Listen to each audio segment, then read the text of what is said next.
timer up at the top, but in the meantime, as you guys trickle in, if you have any questions, if you have anything, like literally almost anything about today's lesson, you can go ahead and just shoot it in the chat. Yeah, we know that it was muted. I know I wasn't buying toilet paper, I swear. I was actually just checking out my Twitter, seeing that I had posted about this so everybody can know that it's live. So if you guys have anything, are you getting ganked in your own lane? We can solve that here. We can solve that here. In fact, actually, we'll teach you how to gank people in a lane that's not your own. So it's actually going to be pretty relevant today. So we'll see. Good luck, homie. Thank you, man. I appreciate that. Why is Nico bad? Because they didn't make her a jungler. I actually think Nico should be a jungler, 100%. Like, when I play Nico jungle, she's so much fun. You get to pretend to be the other laner when he's low and they back, and then you can just go ahead and gank in the lane. So, memes aside, I actually think she should be a jungler. They should probably push her that way. She's got really good CC. She's got a way to deceive people. She's got a really unique gank path by pretending to be a laner. And I just think overall it would probably be healthier for her. So, they can't hear me? Wait a second. Somebody said they can't hear me. I think he's trolling. Silveram, I think you're trolling. Issue is I don't die top, but all lanes lose. Yeah, that's something that we're going to try to help you with today, and that's going to be very relevant, especially if you're a top laner, because a lot of top laners feel like they don't have agency, and top lane is an island, and I kind of want to help you solve that problem here today. So, it's too quiet. Muted. We can hear. The guy's trolling. All right. See, that's the thing. There's some of you that are trolls, and I'll accept that. But regardless, we're going to start right now. The class is finally live. Thank you guys so much for coming here today. Today, we're going to be talking about unpredictability. What is unexpected? So first and foremost, we have to talk about what is expected. So the most expected thing to do, just flat out, is the highest percentage chance of what's going to happen. So, for example, if you are a jungler, what route do you expect people to go for? Like, just straight up, what route do you expect people to go for when you see that there's a jungler on the other side? What do you expect them to do? So in chat, you can go ahead and write that down. I'll read your answers in just a second here, because usually you're expecting somebody to either do one of two things. They're either going to level 3 gank, or they're going to hard farm, right? Or they're going to go red, gromp, red, blue, gromp, do 3 camps, gank, right? So you're expecting a level 3 gank, and if they start at bottom side, you probably expect them top side for the gank, right? So there's ways to switch this up. There's ways to help your laners before that. There's ways to catch people off guard and get more for that. So people are saying red, blue, gromp, exactly. Depends, blue with power farm, red, blue, gromp, exactly. Like, so the most common answer I'm seeing here is red, blue, gromp, gank level 3. So that's a predictable thing, right? Everybody can predict that. Sure, people die to that all the time because they aren't actually thinking when that level 3 comes around, but you know what's gonna happen, right? You have an idea. So today we're gonna be talking about how to switch that up to get you elo very quickly. And I think this works at all elos. And in fact, it just comes down to what you expect people to do. And the more knowledge you have of the game, the more effective this is going to be. And it's all about seeing from the other person's perspective. So let's just start right off the bat. After we just talked about what predictability is and unpredictability, we're gonna talk about an example of this. And I think a pro player that pretty much embodies this example is Peanut. So we're actually gonna take a look here at Game 3 of the World Championship quarterfinal in 2016 between Fox and EDG. And I think this is a prime example here because someone like Peanut, he made his entire career off of being not a loose cannon, but really calculated insanity in a sense, where he would go for these plays and people would be like, how did that work out? Why was he there? And it's the unpredictable thing, because everybody knows that a jungler is gonna go for a level 2 or a level 3 gank, but the route in which you take is what can give you that unpredictable element. And if you're playing against challenger players and you're playing against pro players, these people know almost all the routes. They've almost experienced everything. So they're prepared in some way for what you're going to do. So you just have to go for things that have a lower percentage chance of being what's predicted. So let's talk about that here. And that may sound very confusing, but please stick with me as we go through this example. So as we go through this example, we're gonna see here, what ends up happening is the mid lane, we see Scout, he's gonna go for very early, take away a Raptor to get level 2 after the first push. But you can see the junglers on the bottom right of the screen. Olaf Clearlove has actually gone for a blue into Wolves, into going across the mid lane, or to get to the other side. But what Peanut's done is Peanut has actually done neither of his buffs. He's done Gromp and Wolves. And now he's going immediately mid. He has no blue buff, goes mid, goes after Scout here, helps him out. And then they're able to, not seeing, hold on, 1 second. Are people not seeing this? You're good? All right, there's trolls in the chat, but I care about everybody seeing this, so regardless. Okay, so what just happened there? And I guess I'll trust production. I'll trust you, Mikey. I'll trust you. I'll trust that he's got this squared away. So, even though he misses Q, they still got the flash out. They still almost kill Scout, but Peanut came from an unpredicted route. But that's just one aspect of this. Clear Love Ghosts comes in. Now, this here is the setup. And I want everybody to pay attention to this, because we're not just talking about tracking here, right? Peanut, the last time he is actually seen here is through mid lane, going off to the side. So Peanut goes off to the side. So what can you expect on the minimap? You can expect Peanut to maybe go to his Raptors, to his Red, to his Crumbz, maybe even to his Scuttle Crab, maybe even do Dragon, right? But they know, because he doesn't have his blue buff, that his blue buff is up. And you see Clear Love go to the top side. He's gonna come back around, and we'll see that right here, actually. You're gonna see it here, where Clear Love is going to loop back around, shove the mid lane for his mid laner Scout, throw an axe, get them low, then he goes off to the side. He knows that he didn't take blue buff on Peanut's side. So what's gonna happen here is, if you watch the minimap, is Olaf goes to the enemy blue. He's gonna go pick that up. But watch what Peanut does. Peanut went to his Raptors, and then he didn't even go to his red, he didn't go to his blue, he goes straight across. He went a really awkward route. He went an incredibly awkward route. He went from his Gromp to his Wolves to mid lane to out of mid lane towards the bottom side. But he knew that the last time that they saw him was going bot side. So Peanut said, where's the last place they'll expect me? He goes, I'm gonna take Raptors, and then I'm going to go up into his red, and I'm actually going to invade the opposite side of the jungle from which they saw me exit. And that's really important to keep in mind here, because that's what's gonna catch Clear Love off guard. So what Peanut does is Peanut goes, and he goes, wait, he didn't go straight to his red. So where must he have gone? He must have gone to my blue. Maybe he's gonna go do Scuttle. And Peanut optimizes his time by waiting a little bit, goes to the Crumbz, kills the Crumbz in the meantime. So he's optimizing, he's making sure that he's not losing a lot for this.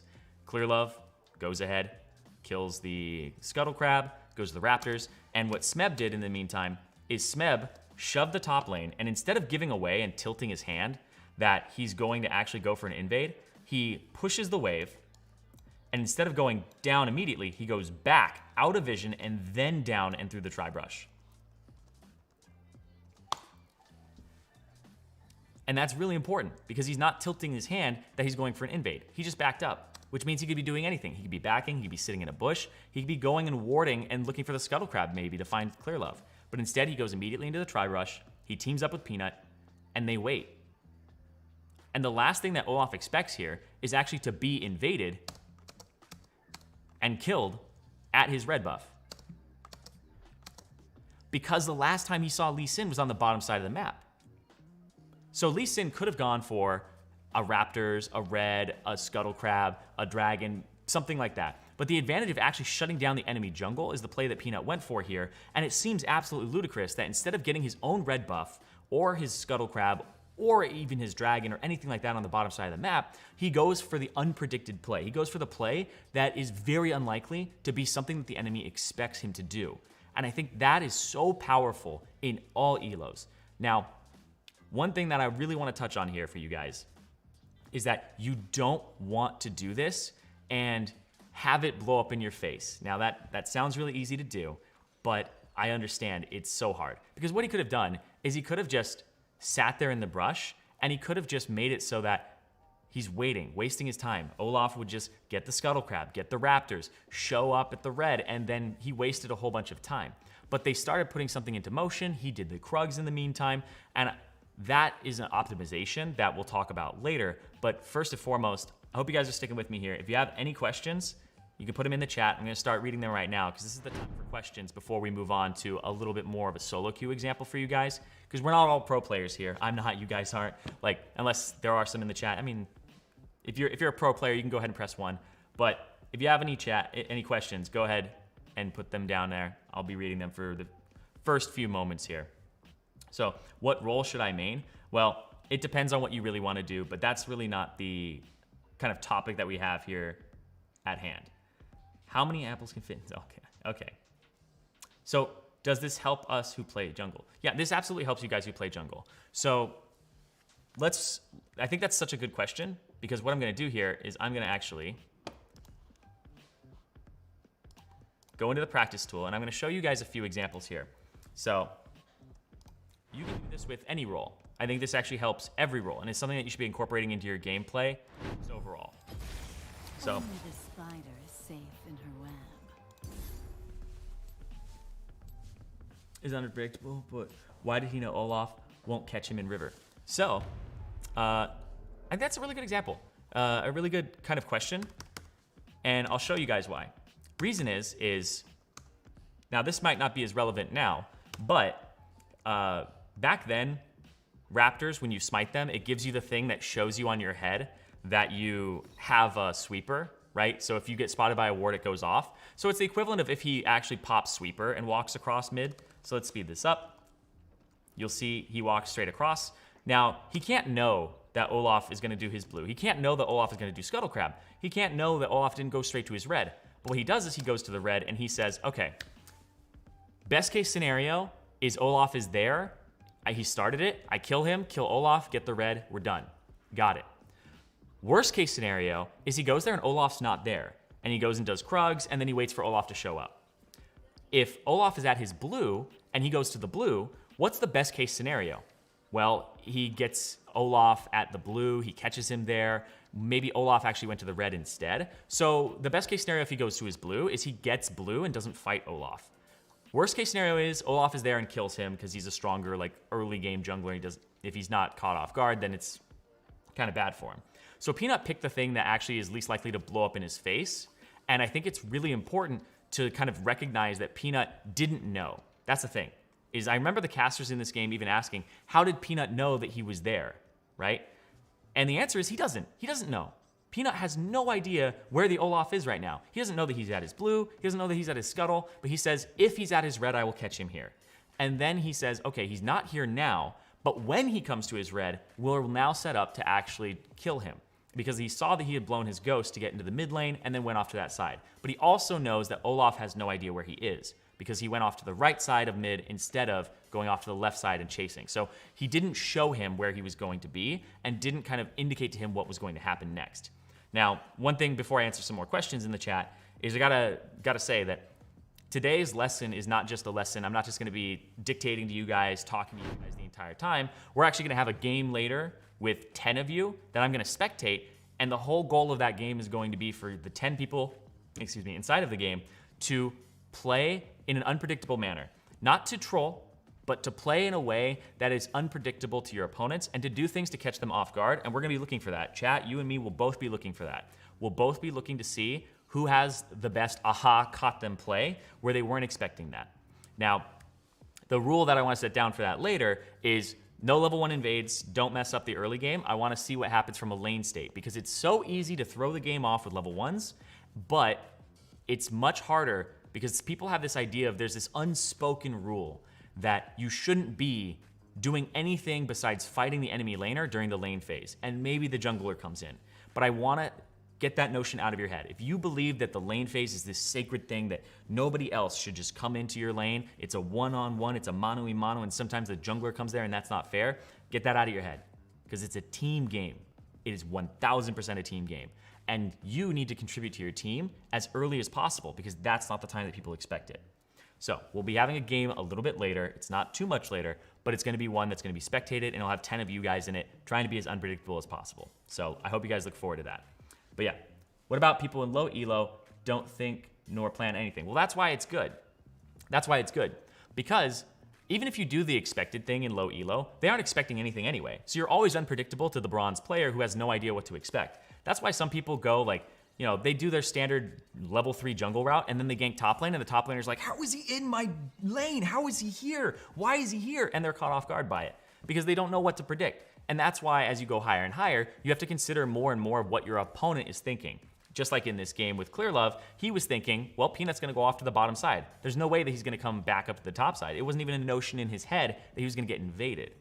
So, how are you selecting the competitors? So I'll be selecting the competitors in 2 ways. One, it'll be completely random for a few of them, but also if you guys ask really good questions, I'll ask you for your IGN and we'll put you down and we'll get you into that game. This is for North America. This is for the North American server. So if you're European, I apologize. If you're from any other server, I apologize as well. Maybe in the future we'll have some more for you, but strictly right now, it's gonna be a North America 5-on-5. So if you ask really good questions and participate, then yeah, I'll ask you for your IGN. Zirene, are you gonna be on the desk for the Easter Harvest? How should we play? How do we play? Let's see. Which this game take place? Yeah, all right. What is this event you are doing? Right, gives you following. How should we play when we get behind? So I've seen this a lot. Efkin, you're asking the same question about how to play when you get behind in the jungle. So when you get behind in the jungle, you can't really. I think this is really important for junglers. Is you can't really do what's expected. You have to do something to shake it up. Because if the other jungler is ahead of you and you just both start doing the same thing, you're just gonna stay at the same pace, or they'll even get further and further ahead. You have to do something to get you back into the game. And it might royally blow up in your face. You might gank and then it's counter ganked and it ends up just destroying you. But you have to do something different in that game to try and mess up the equilibrium. Whether that is get one of your lanes that's already ahead further ahead to play off of a losing lane and try to get it to equal, or try to take kills yourself. It really depends on how you're tracking the jungle. But I feel like the first thing you need to do is secure your jungle. You need to get wards down. You need to encourage people to get wards down on your side and protect you. Not always the easiest thing, but like I said, it's a team game. So communicating what you need and what your wants are is very important. And it's a very basic thing to do in solo queue. Even if they don't listen, as long as you're communicating it, you're improving because at least you are vocalizing that. So when you're behind, you want to try to do things that aren't just going to keep you in the same state, but really mess with that, get you ahead or prevent you from falling further behind. So you have to do something to either upset the game back in your favor, or if you realize that somebody else is doing really well on your team, try to secure their lead. Because you don't have to be the one that carries. You just have to make sure that you're not the one that's holding your team back when you're already behind.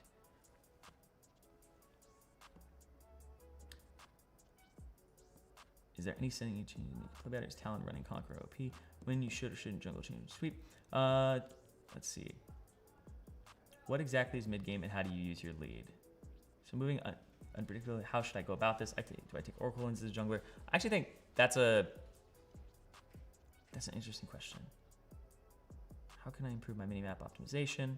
How can I improve you guys have a lot of questions that may not necessarily have to do with unpredictability, but I like that you guys are really interested in it, in just League of Legends in general. So let's try to keep this towards unpredictability and potentially for roles or any questions you have about that, because it is a harder to grasp concept, and I understand that. But I think that something. Why is talent conquer OP? You guys, I like how you guys are doing that. Shaprock, Shaprock, I think you're the first person that I want to put down for this. If you're in North America, you can go ahead and drop your IGN for later, because what he said is, should I be unpredictable like Ole? Now, I think that's actually a really good question, and that's going to lead into what we're doing next here.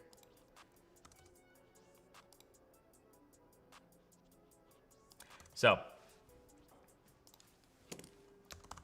we'll just pick any champion, doesn't matter.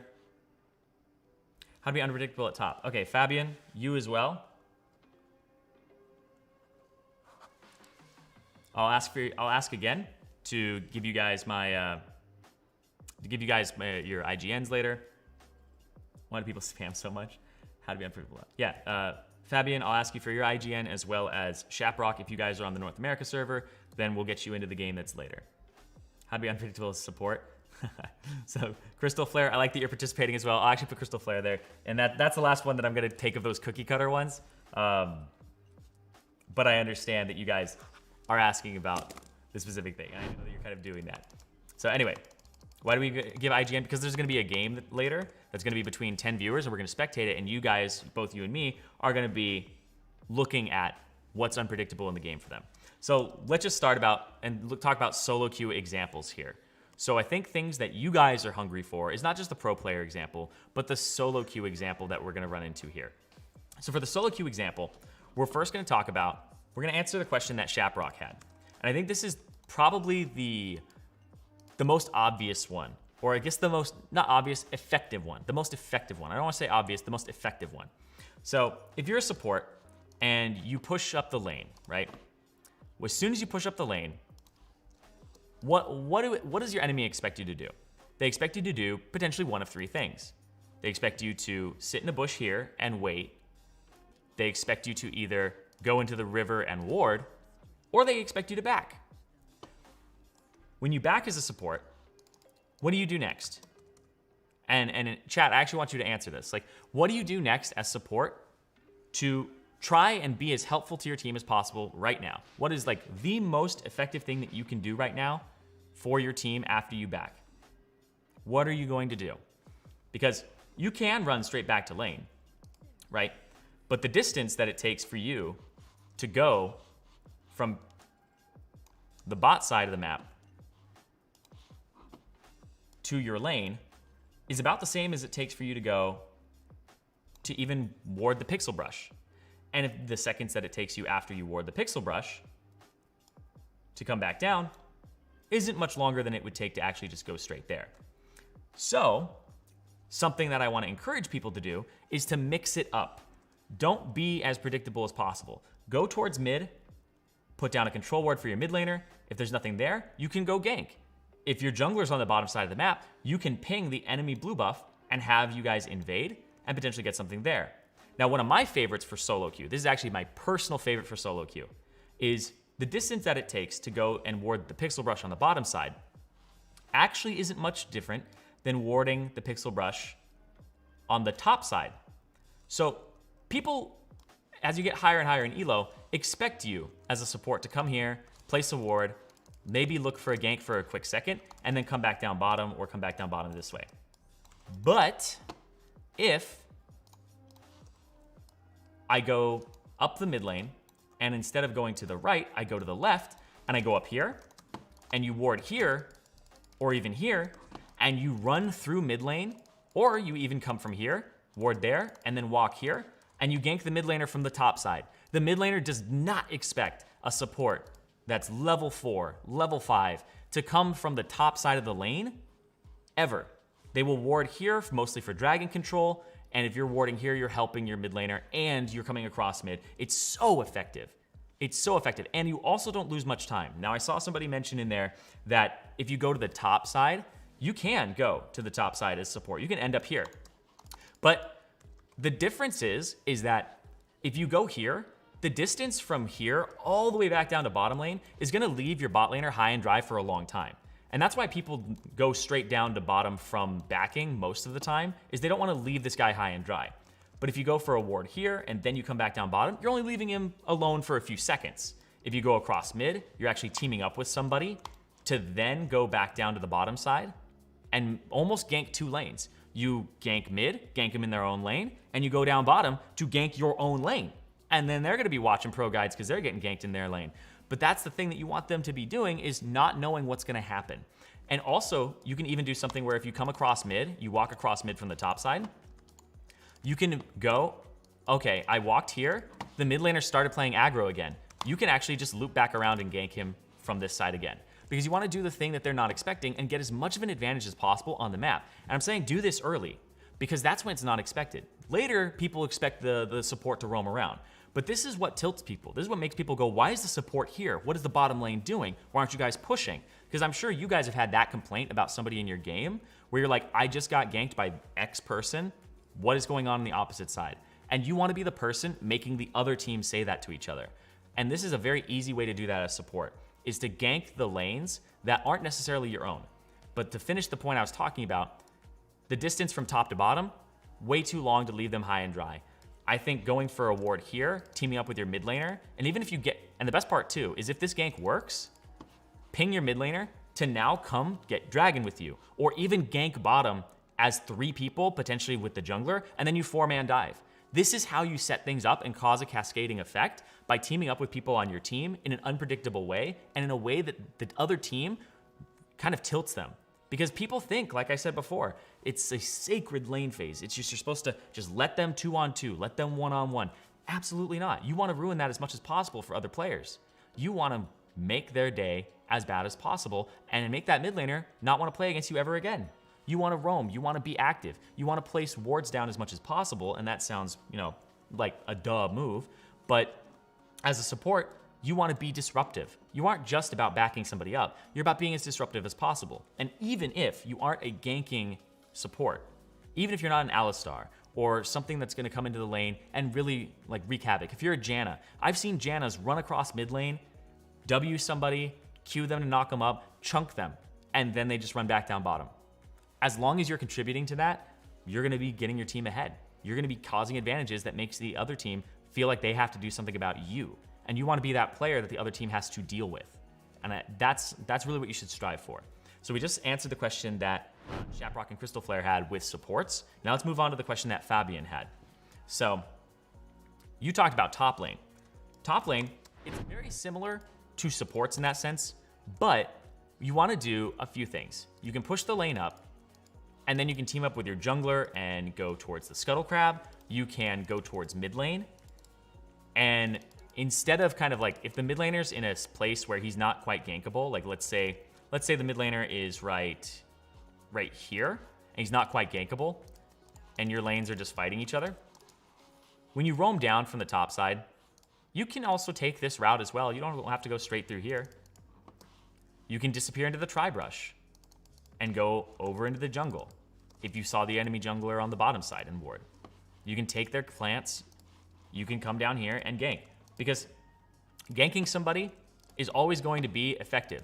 I think we had Double Lift in the studio a few weeks ago, and he was talking about how Ole kind of gets him away from farm sometimes, and Double Lift will be farming a side lane. He'll be getting 20 gold, 20 gold, 20 gold, just killing minions. And then Ole will go, hey, you want 300 gold? And what he said was so simple but so beautiful, because what he's doing is he's just saying, you can't get fed by just sitting in your lane. You can't get fed unless you're affecting more people. You can't get fed if you're farming a side lane. You can get a lot of farm, but you can't become 10-0 without encountering at least 10 people to kill. So you wanna move around the map, you wanna cause disruption, and even if you're spotted, let's say I shove this lane, right? I shove this lane, and then I walk down here into the river, right? And the guy has a ward here. He'll see me pass. If I know he has the ward there, he'll see me pass, and then I just back here. And now the enemy mid laner is going to play back here. He's going to play back there. He's going to play right back there. He's going to play further back. And now I've affected my team, and I've affected the enemy, because now I'm out of vision, and the enemy top laner thinks I'm ganking, but I'm actually backing. So if you do this and you gank them, and then they start putting vision down, you can still swap it up from there, right? Because when you're unpredictable for so long, that becomes the predictable play. It's why Xin Zhao's level 2 ganking, we're oh man, I got caught by this every time. And now everybody's watch out for the Blitzcrank invade level 1. Watch out for the Xin Zhao gank level 2. Because it used to be unpredictable. But as people adapt as human beings, we see things and go, okay, this is what he's gonna do. Even if it's not the thing that other people will do, this is what he's gonna do for the rest of the game. And that's how you kind of mix things up, is you take the information that they have and think, if I were them, what would I think? If I were this guy as the mid laner, I'd be like, oh God, he's ganking again. I gotta play safe. And you play back, right? And if the mid laner's not gankable and you're just backing in the bush, then you saved your time. And then you run back to top lane. And what if the top laner goes, oh, I have to clear the wave, and then follow? And now you've wasted his time. You cause these cascading effects, but just think about what the enemy sees and that's really important, because what they see is what you're able to manipulate and use to your advantage. Now, this is going to be kind of like layers upon layers, but I think it's really important. Talk about unpredictable wards, please. Absolutely. I think that's a really good question. That's Nolan. I'll ask for your IGN later. Nolan Weddle. if you want to participate in the game that's coming up. And it's actually only going to be in a few minutes here. But unpredictable wards. So unpredictable wards are really, really, really fun things to place down. Things that people don't always expect. I like the wards that are placed kind of here, over the wall. I like the wards that are placed here to kind of see if people are doing Baron or not. Right? I can like move myself over here. Because you can see like this area, right? And then if I place down like an enemy who's hitting it, you can place wards that aren't necessarily swept, right? I think so many people make this mistake and they just do this. All right, I warded. I did it. I warded. I put my ward down. It's not effective. Why would you do this? This ward is even more effective. And this ward is more effective. And this ward is more effective. And I'm sure you guys get the point that placing it further and further up is always going to be good. Now, the thing with unpredictable wards is not necessarily the placement, because we can all go, oh, we'll place things anywhere. Unpredictable wards would be like, you know, I'm doing the enemy Gromp and I ward right here, right? They don't usually see this. They don't usually understand. Or I can, you know, if I go over the wall and I place a control ward in this bush. People don't expect that. But you might expect it later in the game, right? But they don't expect it at the beginning of the game. They don't expect it very early. I've had so many times where I've been doing Dragon and I'm like, wait, when did they get to ward this? I'm like level 3 and I'm sitting there going, did they really spend a ward? Not here in this bush or over here or here, because what I'll do is I'll go over with the blast cone or something, right? And I'll be like, how did they see me? How did they know? And I'll watch the replay and somebody came down and they placed a ward right there or right there to see everything. And I think I'm safe because the scuttle crab is dead, and it's their scuttle crab even, right? But somebody placed a ward so early on that I wasn't expecting, and I go, it wasn't going to be effective for them if they got ganked through Tri-Brush. It wasn't going to help them if I came this way or this way. But they caught me. They predicted that I was going to do that, and it lined up well. And reading people is something that people do in macro game. You do it in skill shots. You read people all the time. You try to predict skill shots. You try to predict if they're going to go left, right, or even just straight, and you kind of just put it on the route they're on. That's what people do all the time. It's just tiny micro reads. But when you macro read people, that's the really impressive thing, and that's the thing that gets you such a large advantage, because people, once they've been read in a macro sense, they can't really outplay that. Whereas if you try to read somebody in a micro sense, they can try to counter afterwards. And I think when you see somebody do this and they start warding in a way that makes you unsure whether or not people see you, it really puts them on guard. And it can throw them off. I've had times where my bot lane, literally level 2 or 3, I'm on like red side here. Let's say I'm red team. I've been pushed in, and then the guy goes here for a few seconds, and he'll ward over this wall, or he'll ward here, right? And he'll spot me the next time I do it, or he'll ward it 6 minutes when my blue buff is going to come back up in 45 seconds, and they'll see me. And because they left the lane, and I didn't really have any control of that, I wasn't able to see or predict what they were going to do. And it's much harder for me to do that, because then they'll maybe show up mid lane immediately afterwards, and I'll think, okay, he was actually just going to gank mid lane. He wasn't going to ward. And so being able to play in a way that is hard to read is so valuable. It's so valuable, because the higher elo you get, everybody understands the game. Everybody understands what this champion does or wants to do. And junglers are the ones who are going to be doing this the most in lower elos, in terms of like trying to get ganks that people don't expect. Because if the gank is expected, it's not a good gank, and people will avoid it, right?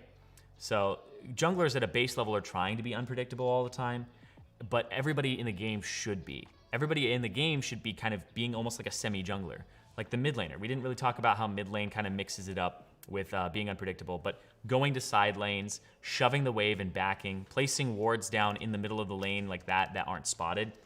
There's a lot of great things that mid laners can do, even if they're not contributing to the ganks in side lanes or anything like that.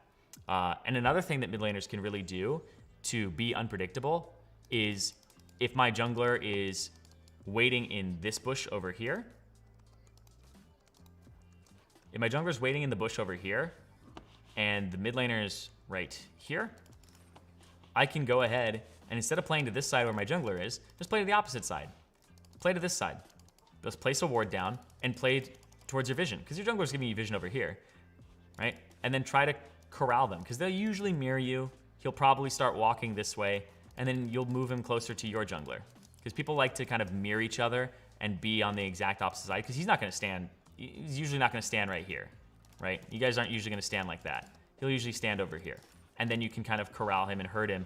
And that's a way that you're being unpredictable, because he's expecting you to play to the side that your jungler is on. And you should do that is usually if you're being defensive, you play to the side your jungler's on. But when you go over here, you're trying to make it so that he goes into your jungler instead.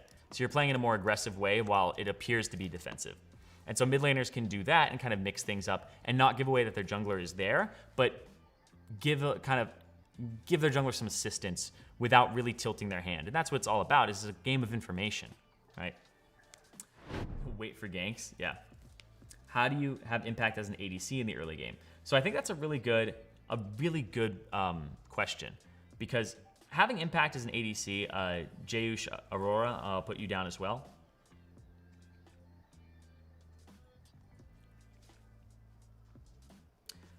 Having impact as an ADC is really difficult. It's really hard. I think actually out of all the roles, top lane, mid lane, support, and jungle, they have way more agency in the early game, and I think this is where kind of ADs feel left out, is that they don't always feel like they have a way to affect the game. And if you are an AD, the ways that you'll be able to kind of be unpredictable is to do almost what the support did and roam towards the mid lane. If you can roam towards the mid lane, contribute to the vision, because I will tell you straight up, people do not expect ADs to buy pink wards until like diamond, like legitimately. How many of you guys are AD carry players who don't buy pink wards? Like, you can be honest with me, because I think so many times you just use your trinket ward for a while and then you'll end up using your blue ward when you get it. But so many ADs will maybe buy one pink ward a game. They don't really do that at all. They don't contribute to the vision game that much.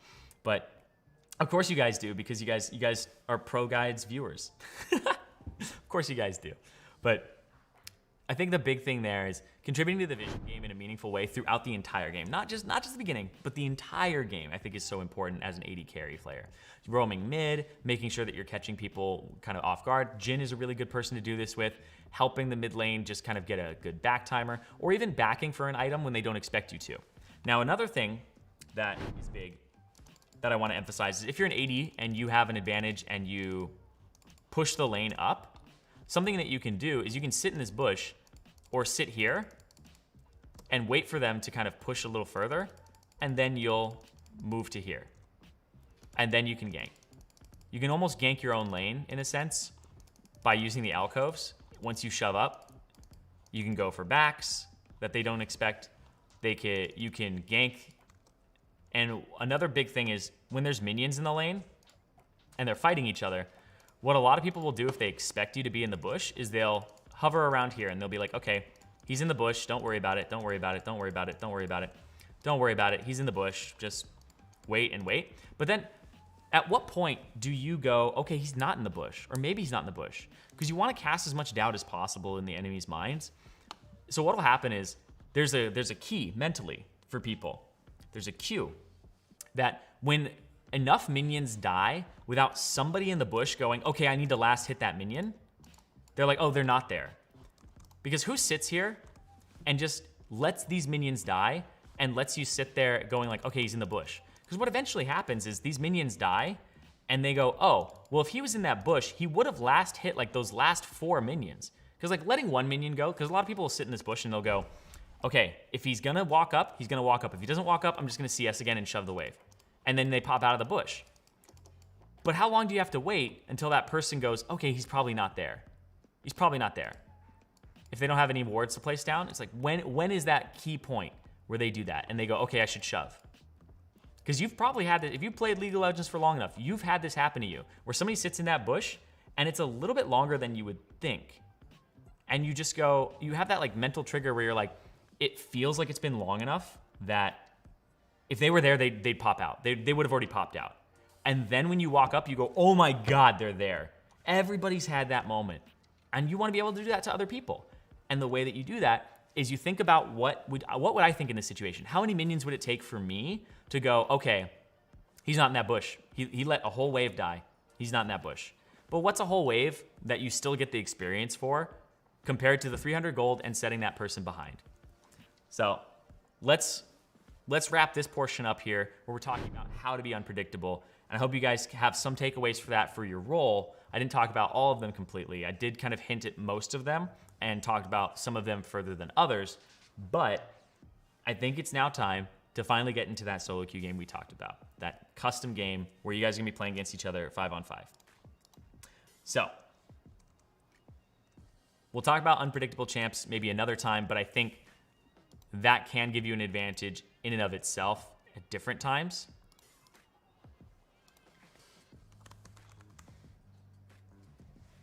And this will be, we will make this blind pick just for the sake of it being blind pick.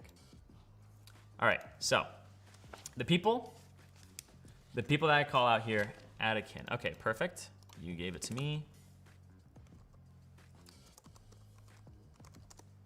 I hope that's correct. Send an invite. So we have,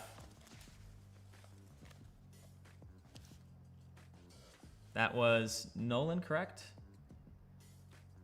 Let's see. So we have Shaprock, Fabian, Jayush, Aurora, Crystal Flare, and Nolan Weddle.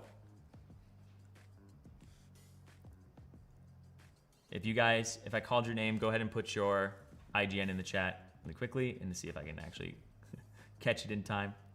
So Shaprock, if you are on the North American server, Crystal Flare, River Witch.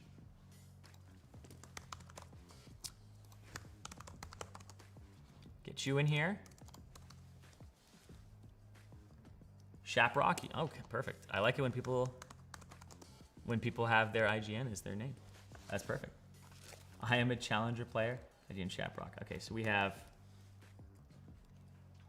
I got you in there, Shap. I got you. I got Shaprock. I have Crystal Flare, and I think I have Nolan in here as well. So the two other people that I'm missing are Jayush Aurora and Fabian. Let's see. Fabian, oh, you're EU West? Oh, okay. Well, I really thank you for participating. Like, in the future, I may do one on EU West because I won't be playing, so I don't need to, have my MS be anything. Even if I have like 300 MS, it's not a big deal. So it doesn't really matter. So I'd be just spectating. So we'll potentially do one for Europe in the future, but we'll keep that in mind. Thank you so much for participating, though. I really appreciate that. Let's see, who is the other person? So Fabian, unfortunately. Jayush Aurora, if you're still here. You are the last person, I believe. You are Unskillful J, okay.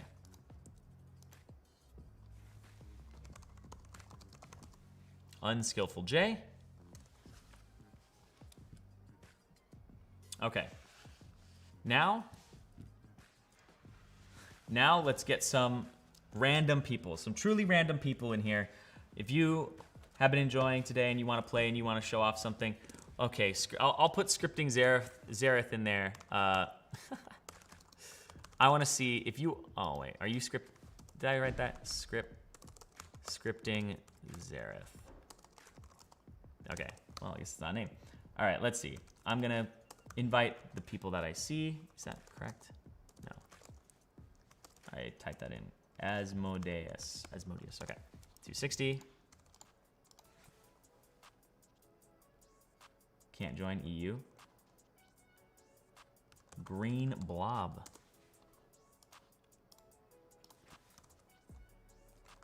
Kevlar Armor.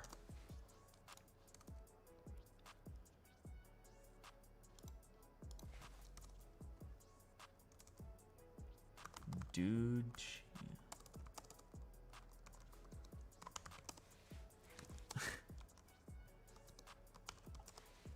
Illy Lisa.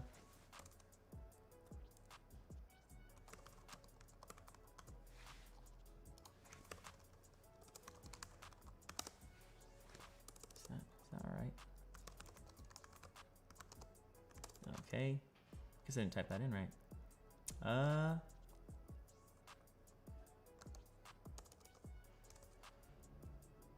Crispy chicken. We're gonna get crispy chicken in here just because I want to say your name. And Shamriel.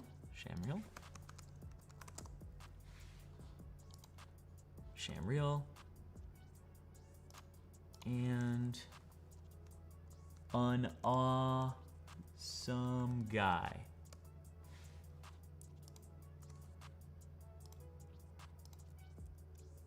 Let's see.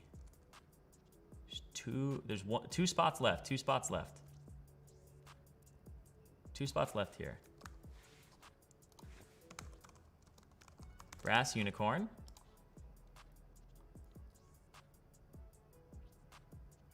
I'm sending these invites out. Let's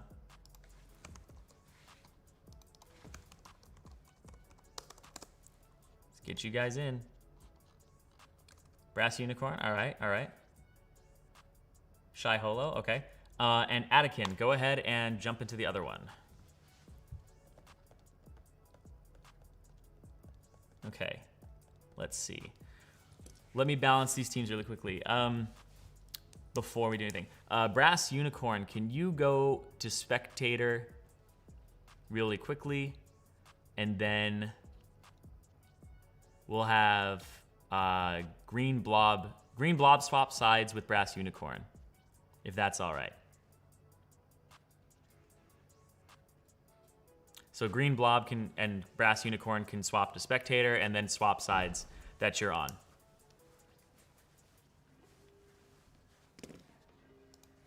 Some of these ranks might be TFT. Potentially actually. Let's see. I haven't checked. But regardless. Brass Unicorn, are you good?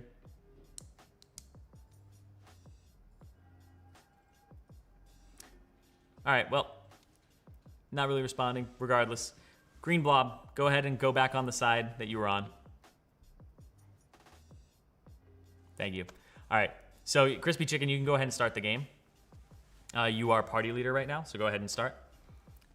I really appreciate that. Thank you so much. Thank you so much. I'm glad you didn't troll me. I'm like, I don't have control of this. Hopefully, thank you so much.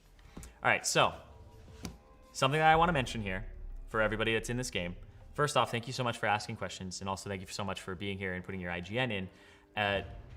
What this game is going to be about not winning, but making sure that you are showcasing kind of what we were talking about today. Try to be unpredictable, and also try to do it in a way that is efficient. Don't lose too much for doing it. I don't want to see any level 1 invades. That's the only rule of this, is no level 1 invades, because that can really throw games off. It's kind of like a scrim where people want to get something out of it.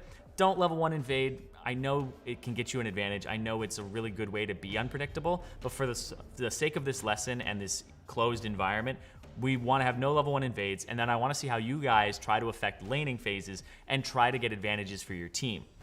So that being said, chat, we're going to be looking at these players the entire time, and we're going to be trying to spot those. We can go back, we can go and see if I missed something and you guys saw something that was awesome. We're going to try to find who's playing in the most unpredictable way, but is getting something for it, is actually being able to catch people off guard. Now, it's easy for junglers, but if supports get in there too and they start playing in a way that's catching people off guard, we want to call them out as well. And at the end of this, we're going to pick one person who's going to end up winning $25 in RP. So everybody in this game has a chance for it, and they are going to try to play their hearts out, try to show exactly what we're talking about today with unpredictability, and we're going to be able to select one person who will get $25 in RP. Now, like I said, it's not about winning. It's not about just making the play completely work. It's about doing the thing that makes us go, that was cool. That was cool that he did that. That was cool that he tried to incorporate that into his play. Because as you try to learn this, you're probably gonna fail. You're probably gonna fail royally. But that's okay to mess up. That's okay to like go into normal games and try something and have it blow up in your face. It's okay to play with friends and try something and have it blow up in your face. You just need to learn when you can and can't do those things. and incorporate that into your play slowly, and you're gonna see massive gains very quickly. Even if you're low elo, people don't expect you to be in different lanes, but the optimization and the effectiveness just gets better and better the higher you get. So, absolutely not, Dominic Sampson. Absolutely not. Spectate is behind? Yes, it is behind. But that's because we don't want them to, ghost each other. Because how are you supposed to be unpredictable when they can see exactly what you're doing on a minimap? So for the sake of it, there will be that 3-minute delay, but that's so that people can't cheat. That's so people can't cheat on the essay, I guess, or the test. So sad I didn't get in. Well, that's the thing, Chenille, is that in the future, we will have opportunities for you with live classes to be a part of it, to be a part of the lesson, to get in there. If you're asking questions, you're being active, eventually you will be somebody who gets picked. It's just an inevitability at that point. If you are active, if you are always there, if I recognize you and I see that you're somebody who's participating, who's really hungry to learn, and you're being active, then absolutely you'll get a chance to play, you'll get a chance to be in these games. So, first and foremost, thank you so much. Those videos get uploaded after full because I want to see this video after sleep. That is a very good question. Christoph, will this be uploaded afterwards? Yeah, absolutely. It will be uploaded afterwards, just so you guys know. So if you are staying up late, if you are watching this from Europe and you want to go to sleep and you have school or anything like that tomorrow, well, not everybody has school right now, but yeah, absolutely, you can go to sleep. That's fine. You can come back. This will be up there for you to watch. Can you explain to me what mid-game is and how to use your lead as support? Yeah, so using your lead as support is typically a vision game. You want a ward to get pressure and pressure to get wards. It sounds like it's like a cyclical thing, but it's a chicken and the egg issue. Is in the mid game, you want a pressure to then get wards, which will then allow you to pressure more. But which one came first is the pressure. You can't get wards down without pressure. It's way too risky and it ends up being too random of an element. So in the mid game as a support, you want to find a place to pressure, whether it's off a fed lane or whether it's off of your own pressure and you're doing well. Pressure, then get the wards down with somebody else on your team, and then use that in the mid game, which is the place that happens after the laning phase, and it kind of is more objective focused.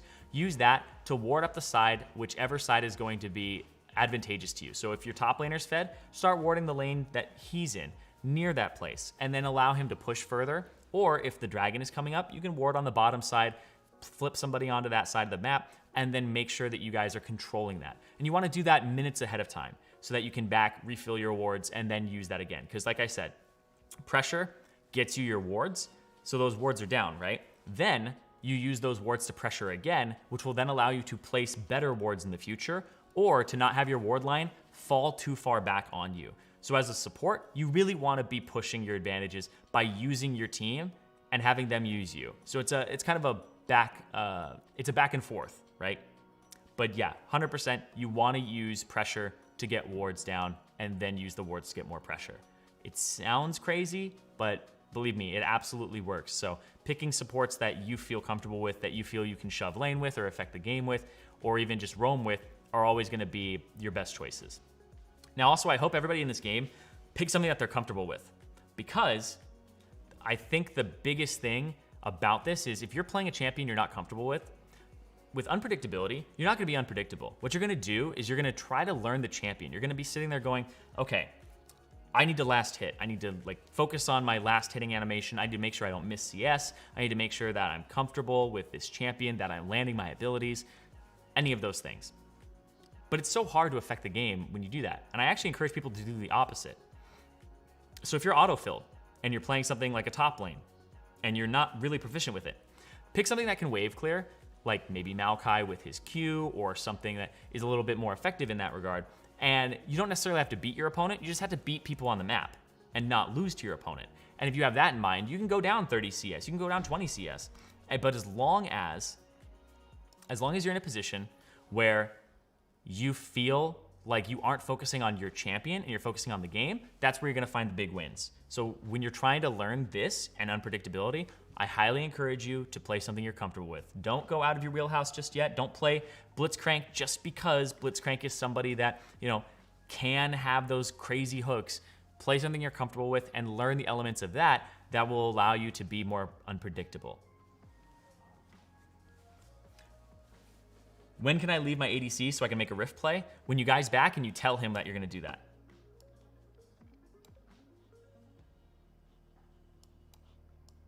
There are some times that may be more effective than others, but you should obviously be making sure that he is comfortable with it, that he knows what's going to happen. Tell him to play safe. Even if he doesn't, at least you told him that's all you could do. But if you're going to go make a play on Rift Herald, then you have to make it worth it, right?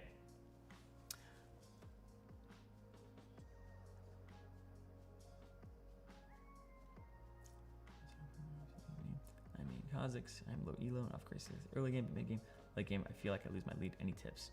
Oh yeah. So the way that you kind of how to stop a jungler leeching your lane, don't get mad at him. Just encourage him to come by and make the ganks quickly, and maybe give back to him too. Because a lot of the times, as a jungler myself, when I'm ganking, I'm leeching inadvertently. It's not that I intend to; it's that it happens. I'm by the EXP. Maybe I make sure that you don't get 6 as fast, and maybe you die because of it. Maybe you're angry at me, right? But I was trying to help. Just understand that they were trying to help, and then find a way to get them to help you again, or to help them and roam around. Because a lot of people focus on themselves in League of Legends, and I think that if you focus on the team, you're always going to do a little bit better.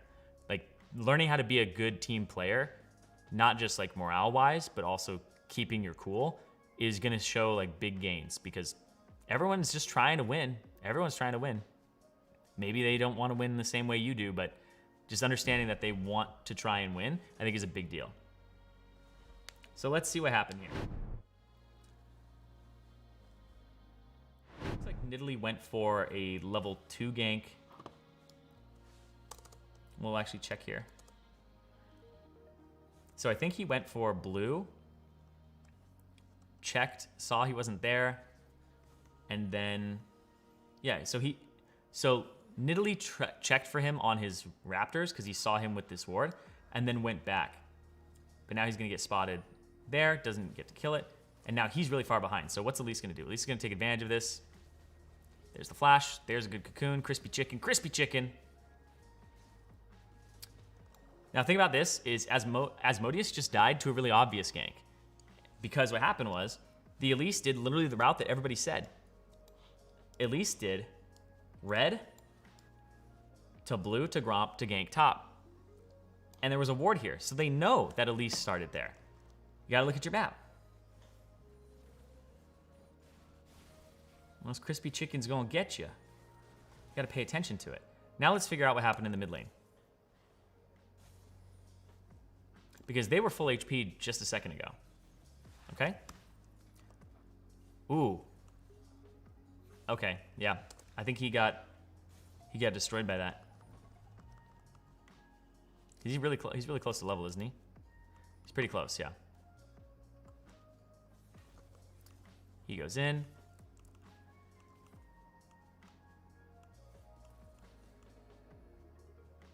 I don't know how that didn't work. See that one more time.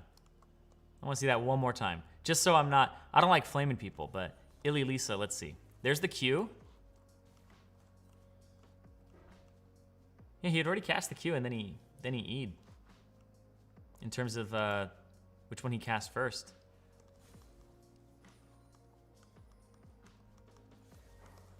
Yeah, I don't know. But it gets him killed. Regardless, doesn't have much to do. Wait a second. I like this. Wait, what's going on here? I like this. Okay, guys. So watch what they do. They shove up, level 2. They know that he was over here because they saw him attack this ward. So they have an idea that he's on this side. They know that he didn't go for it. And they go, oh, place the ward down. Perfectly done. And then they get the flash, and they're rewarded. And they might even get the Gromp on top of it. They get it. Now the Elise is somebody who's ahead of the Nicolai. And let's see. He's going to be trying to go for this. Katarina should be roaming over. She should flash away. Katarina should come over. Katarina's in the bush. Katarina's going to clean this up. There it is. There's one. Ooh. Oh. Yep. And because they have wards, he's able to make this play, and now he's dead. Like, because they invaded and they used the information that they had, it's actually such a good play, but the Katarina also moved. So the Katarina did the right thing too. Unskillful J actually showing off there a little bit. I think that's a really good move, but you saw what happened there with pressure, right?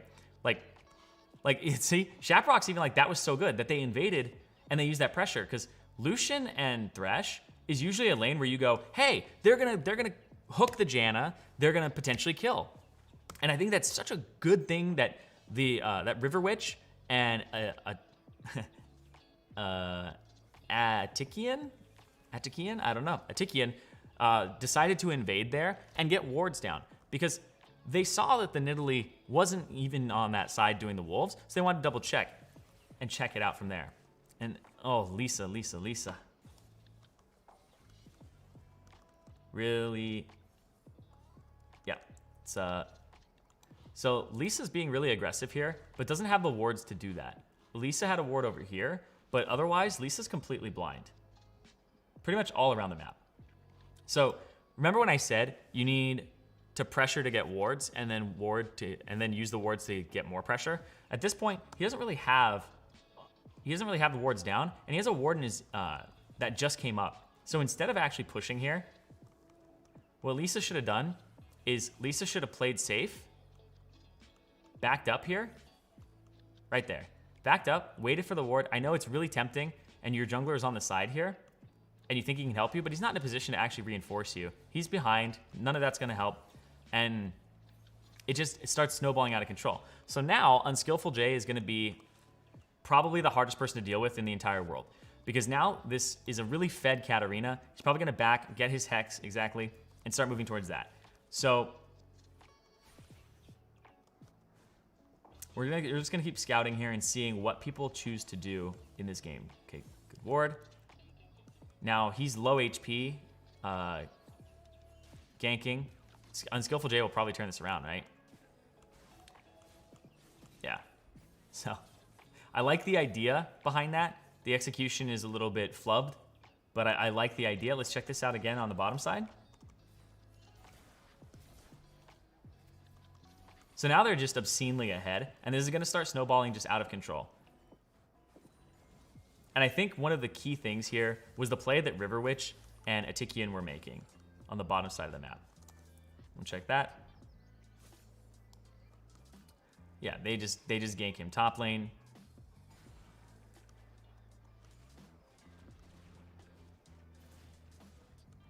He's getting ganked in his own lane, guys.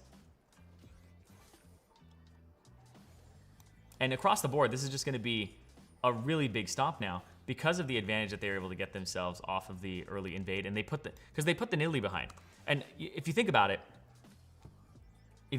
the way that this works is the Nidalee wasn't just playing against the Elise. In fact, the Nidalee never encountered the Elise. The Nidalee tried to invade the Elise and find him at his Raptors, right?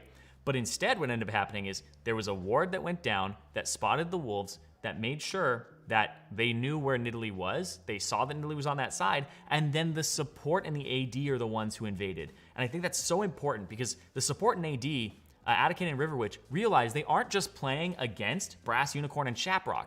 They're actually playing against the entire team, and the more people they can affect that are in the mental state of, I'm only playing against this other person, then that's where you catch people off guard. Because if Shy Holo is saying, I need to outplay Crispy Chicken because he's the enemy jungler and I'm this team's jungler, you're absolutely going to get caught with your pants down. And that's what happened, is Atikian and Riverwitch were both on that same page of, hey, this guy is going to get caught by us. And then you saw Unskillful J came in after the mid lane fight and went off to the side and realized that it's a team game. And that's how people snowball, is just get it out of your head that this is a game where you're playing against the other laner. The other laner just happens to be the person that you're laning against at that moment. But what if a lane swap happens? Who are you laning against now? And that's not unfair. There's no real rules in League of Legends.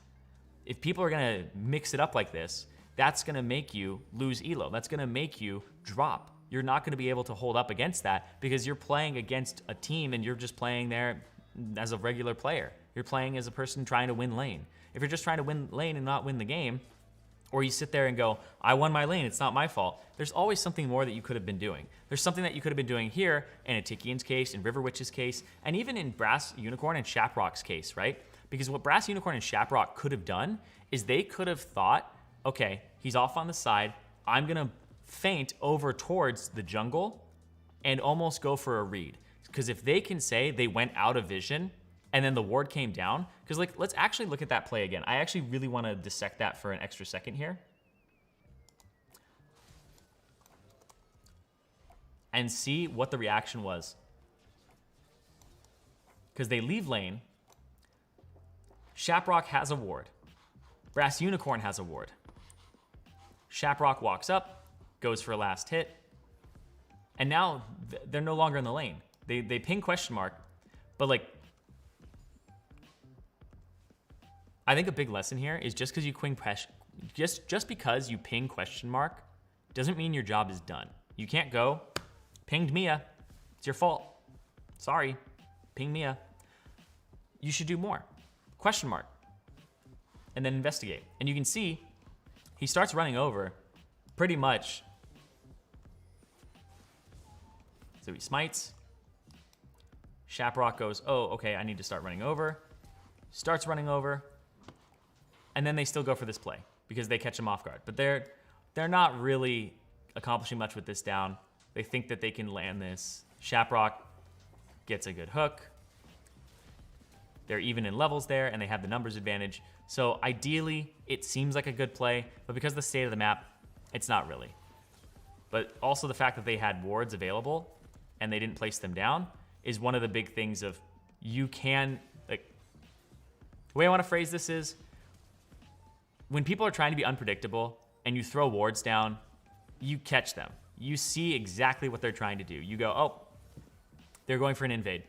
The unpredictable thing is now being read and telegraphed.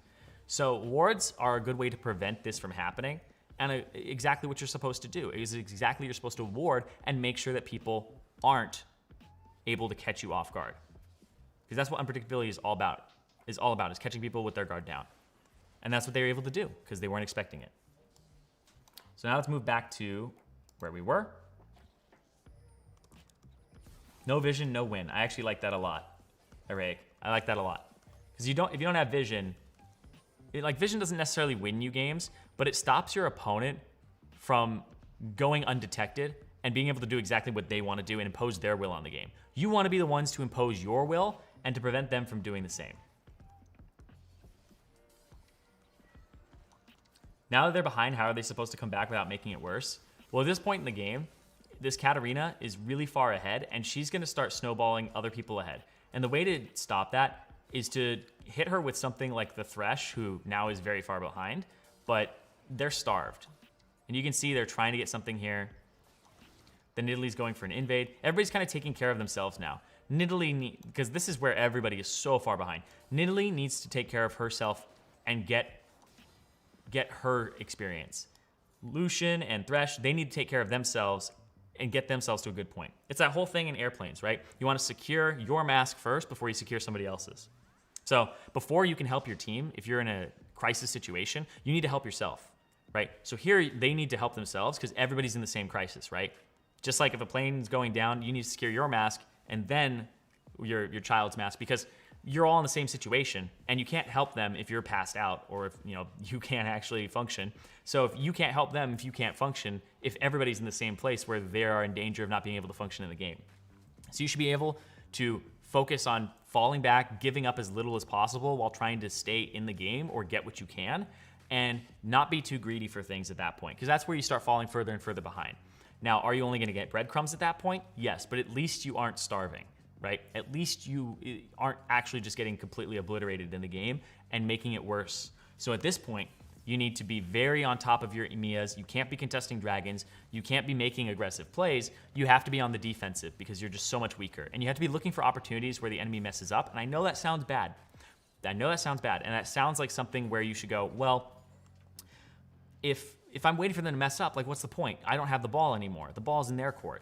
Well, unfortunately, you can have forced errors where you put them in a bad situation, but more often than not, you have to look for the unforced errors. You have to look for the ones where people drop the ball when they have it in their court. People mess up dribbling all the time. So you have to wait for them. You have to wait for the cat to be too aggressive. You have to wait for him to do something else. So as we look through this game, you'll see it, as you can see from the bar, it looks like it's only going to start getting worse. They start doing the Rift Herald. While they're behind, they get a kill. And now the Katarina is just at a point where she's so fed. The Thresh is level 3.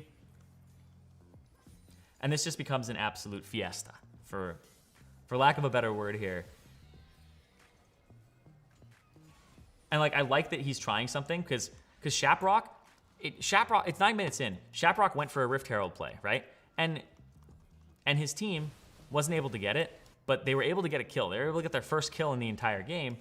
And he went for something that I think, if he wasn't behind and his lane was okay, then it would actually be a good play. If the mid lane wasn't in such a catastrophic spot, it would actually be a good play. And I think Shaprock, despite being 0-4-1, is actually doing a decent job of moving about the map. He answered the Nicolai, maybe too aggressive there, but he did a really good job of actually being active on the map. And it's pre-10 minutes when he's doing that. So I do want to actually give him big props for that, because I think he's doing a good job there. But we're looking at a game that's like highly accelerated, right? The Janna is mid lane already. And I love this. I love that people are actually all around the map. Because River Witch, I think, is doing a really good job of roaming. I think that they've swapped their lanes now. And now it's just, so this is such a good example. I actually think this is a great example. Even though it's 25-1 in the scoreline, you might be thinking I'm crazy, but I think this is such a good example of breaking the lane phase. Because it's only 12 minutes in. And they broke the lane phase even before that. Before a turret was even down, they started breaking the lane phase. You started seeing people in other lanes. Now, it is really easy to move around when you have a fed member like a Katarina who can just control the center part of the map. But learning how to actually move about the map and get a feel for almost being like a second jungler no matter what you do. So if I'm the support, play like a second jungler sometimes. If I'm the mid laner, play like a second jungler sometimes. Not taking camps, but roaming the map early. When you have that opportunity, try to give up as little as possible. But I think it's such a good example here in this game where breaking the game open to your team's advantage and moving about the map is actually such a good kind of acceleration of the game that favors your team.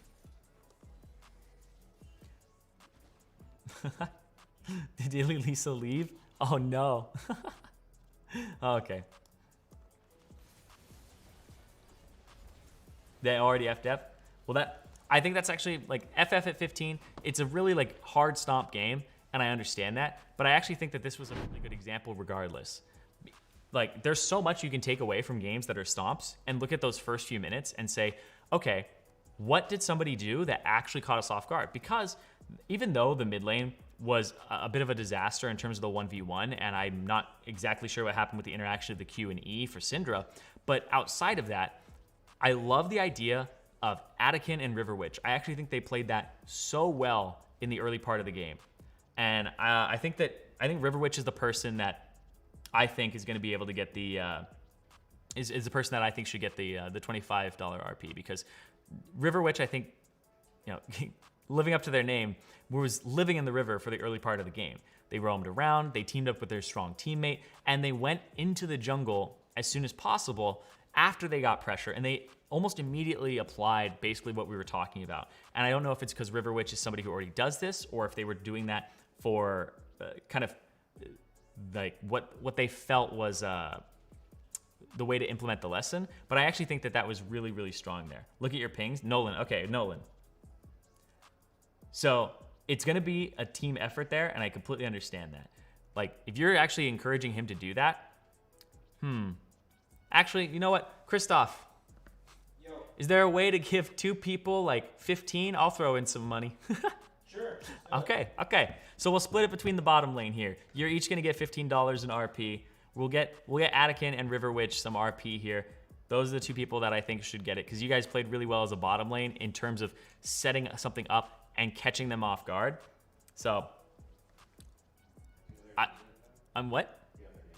Yeah, I mean, I have their names written down. It's Atakin and River Witch, correct? So, yeah.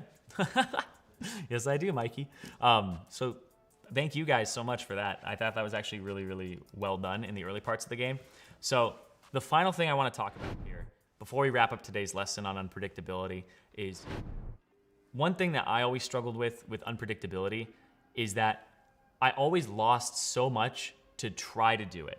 And what I mean by this is, if I'm a Thresh and I roam from my lane and now I'm losing CS, I'm losing experience, I'm running around the game level 3 Thresh, I've lost a lot to try and make that happen. It's like when a support ganks top lane and it doesn't work. You lose a lot running all the way back down to the bottom lane. And the way to master truly being unpredictable is to be unpredictable, but also think ahead for yourself. Not just think ahead for what the enemy wants to do. Think ahead of, if I put myself in that position, what am I gonna do next? If it does work and if it doesn't work. If it does work, you get the gank. Fantastic. If it doesn't work, what are you gonna do? And if that leaves you in such a bad spot, then that probably isn't a good move. Let's think about the pro player example that we had from earlier. Remember Peanut? What Peanut ended up doing is Peanut went to the red and then he didn't sit there forever. He could have sat there and just wasted time. He went to the Crumbz. He optimized his time. He made sure that he was still getting income and experience in the meantime if Olaf wasn't going to show up there in his unpredictable move, right? So what would have happened there if Atakin and Riverwitch warded and the Nicolai wasn't there? Well, they just back off and they go back to their lane. They don't lose a lot for doing that, right? So making optimizations, being unpredictable, and doing it in a way where what you do, if it doesn't work, doesn't cost you an arm and a leg to do, that's how you truly master this. It's something that I struggled with for a very long time, but you don't want to start just running to Rift Herald because you feel like I'm going to be unpredictable. Like, you're going to lose a lot for that. You're actually trolling at that point. You want to think about what you're going to lose and if it's worth it for the potential upside. You want as low risk as possible for your unpredictability, but you also want the highest reward for it. So I don't want to lose 2 minion waves bot lane to try and maybe go towards a Rift Herald that my team decides not to do anyway. Or I want to be able to go towards mid lane. And remember I talked about this where a support can go straight to their lane. They aren't taking a lot of risk there, but they also aren't getting much reward either. But if you go for the bottom lane ward and the bottom pixel brush, well, you can potentially go for a gank. If it doesn't work, you just go straight down bottom. If I go to the top side of mid as a support and ward there, and I run across mid and get a gank, I went for a gank, I applied pressure, and what did I lose for it? You maybe lose a little bit on the bot side if it doesn't work, but you probably gained trading damage, you probably gave your mid laner a bit of an advantage, you maybe leached some experience at the same time, and that's debatable of whether or not that's good or bad, but you still didn't lose that much to do it, right? Don't spend too much time trying to be unpredictable. Try to optimize your time and make sure that you're constantly doing things, but if you find the opportunity to be unpredictable, to implement that, then absolutely try it. I encourage everybody to have normal games. Don't try this exactly in ranked right away, but use your comfort champions. Try to make some plays that you are going to be catching your opponent off guard with. Something that's a little bit unorthodox, right? Like going and ganking the top lane as the mid laner, or going and ganking the mid lane as the support, or even the ADC when you guys have a chance to roam. So making these types of plays gets you such a large advantage, and I highly encourage everybody today, I hope you enjoyed the lesson, but I highly encourage you as well to try this out just once and see what it does for you. And if it blows up in your face, you might want to try something else again. You might want to try the same play and figure out what went wrong. Why wasn't it the right time to do it, right? So thank you guys so much for watching here today. Congratulations once again to Atakin and Riverwitch, but also I want to thank everybody who was in this game: Green Blob, Crispy Chicken, Unskillful J, Shaprock, Asmodeus260, Illy Lisa, Brass Unicorn, and Shy Holo for all being in the chat, for all giving your IGNs, for asking questions. It's so valuable here that you guys are seeking knowledge at ProGuides, and I honestly had a blast today. I hope you guys had a blast, and I want to thank everybody here, Mikey, Christoph, for being part of the live production and helping me out here, as well as Christina. So thank you guys so much. I hope you guys at home had a really good time. Thank you so much for watching, and we'll see you next time we do a live lesson. If you don't follow the YouTube channel, make sure you do. You'll get the notification when we go live. And also follow us on Instagram, because Christoph constantly posts when we're going to be doing these live classes. So stay tuned, and I will see you guys next time.